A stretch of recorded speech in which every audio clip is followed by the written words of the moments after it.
Assalamualaikum dan salam sejahtera. Kami sekumpulan nak membentangkan tentang teori-teori etika dan peradaban.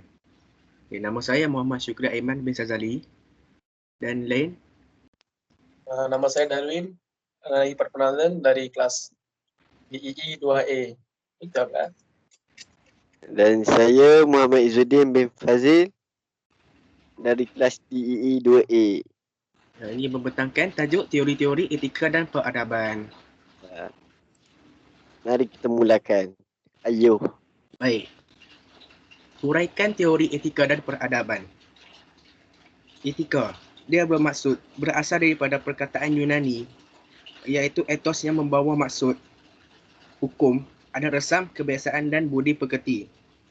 Dari segi bahasa, prinsip moral atau nilai-nilai akhlak yang menjadi pegangan seseorang individu atau sesuatu kumpulan manusia. Dari segi sosiologi, satu standard menyeluruh mengenai benar atau salah yang menjelaskan apa yang sebenarnya perlu dilakukan oleh manusia. Dalam konteks yang benar, tanggungjawab manfaat kepada masyarakat atau sifat baik. Etika boleh diterjemahkan sebagai peraturan masyarakat yang terdiri daripada tata susila dan tata tertib masyarakat. Peraturan masyarakat dimaksudkan sebagai tradisi, norma, kebiasaan, adat, pantang larang dan nilai masyarakat. Namun begitu, penghayatan terlalu. Peraturan masyarakat berbeza-beza antara kita kerana kita dipengaruhi perkembangan sejarah, struktur sosial dan biografi kita. Peradaban. Istilah peradaban dalam bahasa Inggeris disebut civilization. Istilah peradaban sering dipakai untuk menunjukkan pendapat dan penilaian kita terhadap perkembangan kebudayaan.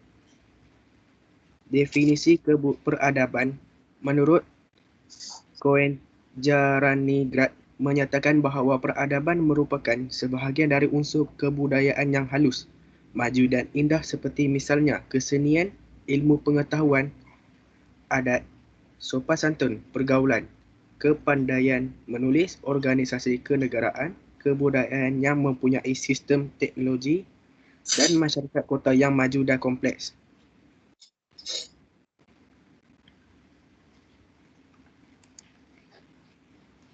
Perbezaan antara nilai baik dan buruk dalam konteks peradaban. Beradab. Contohnya seperti baik budi bahasanya, sopan. Misalnya, orang yang beradab tidak akan meninggikan suara apabila berkata-kata dengan ibu bapanya atau orang sekeliling. Kurang beradab. Contoh, kurang adab, tidak tahu adat, kurang sopan dan berkelakuan kasar terhadap orang tua dan orang sekeliling. Baik, seterusnya.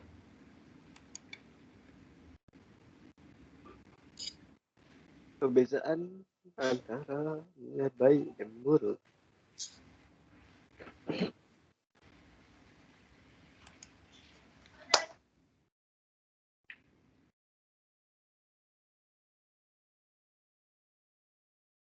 Din, silakan Din. Aku Ya Din. Okay. Faktor yang dapat membina masyarakat yang beretika dan beradab dari sudut jasmani, emosi, rohani dan intelek. Kerohanian bermaksud atau rohani dalam maksud terhad merujuk kepada perkara-perkara yang berkaitan dengan roh. Manakala dalam maksudnya lebih luas membawa maksud semangat intrinsik yang dipunyai oleh segala jirim di dunia. Walaupun begitu, rohani selalu dikaitkan dengan perasaan dalaman manusia yang melibatkan emosi kendiri dan penaklukan strategi. Antara faktor yang dapat membina masyarakat beretika dari sudut jasmani ialah faktor keadaan.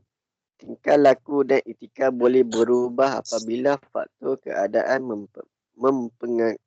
mempengaruhi tindakan seseorang.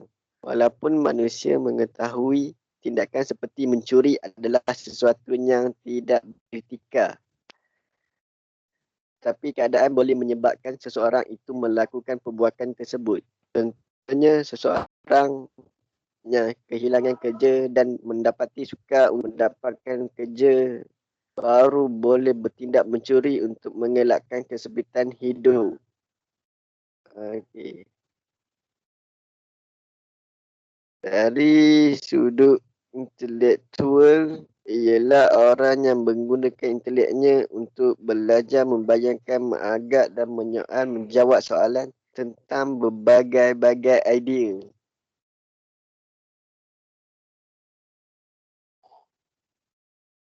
Ha? Jap.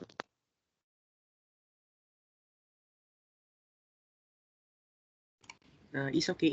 Take your time. Pendidikan telah salah satu faktor intelektual. Remaja merupakan memimpin masa hadapan yang membawa hala tuju negara ke arah yang lebih membangun. Pendidikan formal harus diberikan kepada anak supaya mereka tidak mengatur kehidupan sendiri, malah mampu menunjukkan diri di kalangan sosial. Dorongan dan pembabitan ibu bapa sangat penting dalam memberi pendidikan dan galakkan minat anak-anak. Ibu bapa perlu memberi jalan kepada anak mereka dalam memilih kehidupan masing-masing. Penjagaan yang terlalu mengongkong dan memaksa anak-anak untuk mencapai target yang tinggi tidak membantu dalam membentuk etika seseorang. Hal ini terbukti dengan pencapaian peperiksaan anak buah saya yang sentiasa mendapat ketembusan cemerlang dalam UPSR, PMR dan SPM. Dia bukan sahaja cemerlang dari segi akademik, malah merupakan golongan yang turut aktif dalam kurikulum. Pembabitan ibu bapa dalam setiap langkah anak-anak adalah penting bagi membantu mereka mengejar matlamat di samping memberi hikmat, nasihat dan sokongan moral. Kerohanian.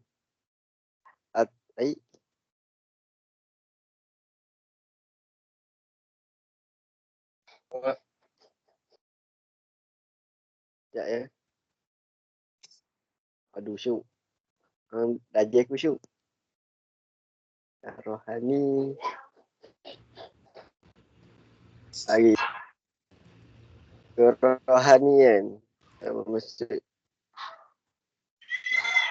Kerohanian bagi mewujudkan keluarga yang bermoral dan beretika sepenuhnya.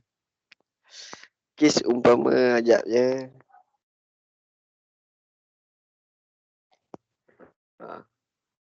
Ya.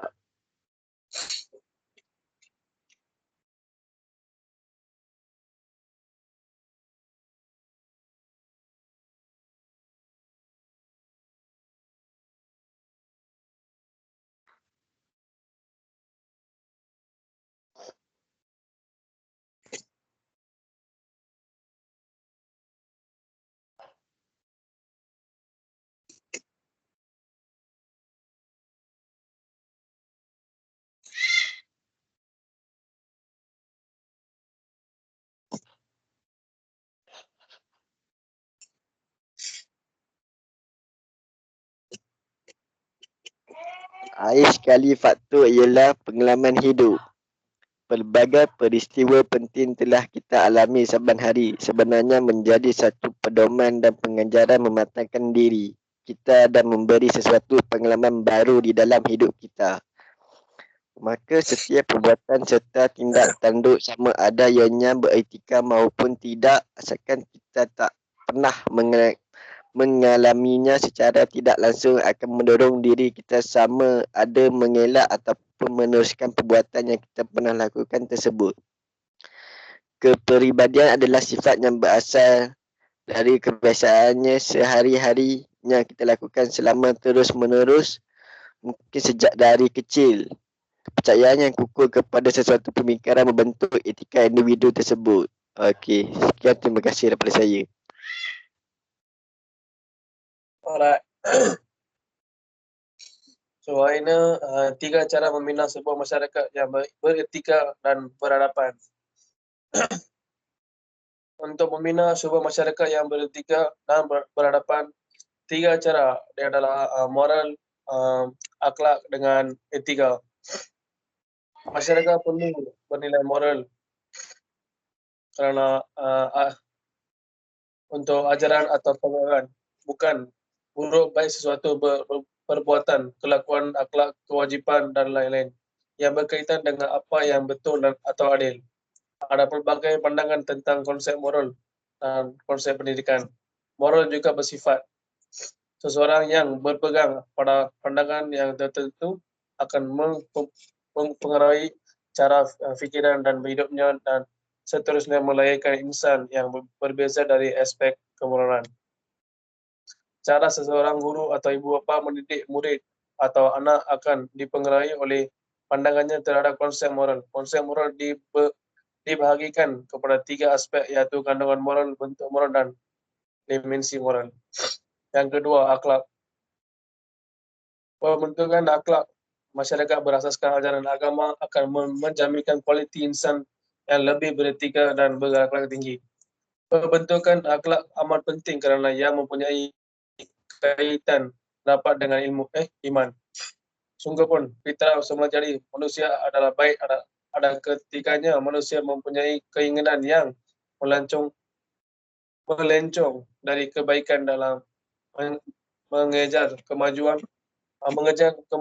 kebendaan manusia, mengorbankan keluhuran akhlak dan rohani. Mereka menganggap hukum nilai dan norma keagamaan sebagai penghalang kemajuan. Melihat kepada realiti semasa, satu pendekatan yang efektif dan signifikan amat diperlukan. Usaha memupuk akhlak yang baik di tengah budaya materialisme dan hedonisme bukanlah satu tugas yang mudah. Sikap masyarakat sendiri yang kurang prihatin terhadap nilai-nilai kemanusiaan, persaudaraan, keadilan dan kasih sayang menyebabkan berlaku gejala kelembapan umat dalam mengenangi masalah sosial. Yang akhirnya, etika. Nilai etika adalah elemen penting untuk pengurusan dan pentadbiran. Perkara ini diakui oleh ahli sejarah dan tokoh falsafah sains sosial sebagai faktor penting dan mengawal kegiatan yang tidak bertanggungjawab. Di Malaysia, kesedaran masyarakat terhadap ketidakpuasan terhadap amalan yang tidak bermoral dan pengurusan merupakan fenomena yang agak baru. Menyedari hakikat bahawa kecemerlangan pengurusan adalah bergantung kepada sejauh mana beretikanya kaki tangan dalam perkhidmatan, khususnya dalam mencapai wawasan negara, maka kerajaan telah memperkenalkan pelbagai slogan dan akta untuk mencapai matlamat tersebut. So, ini adalah tiga cara untuk membina sebuah masyarakat dan yang beretika dan berhadapan. Sekian, terima kasih.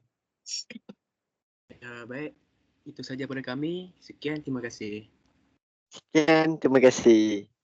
Terima kasih.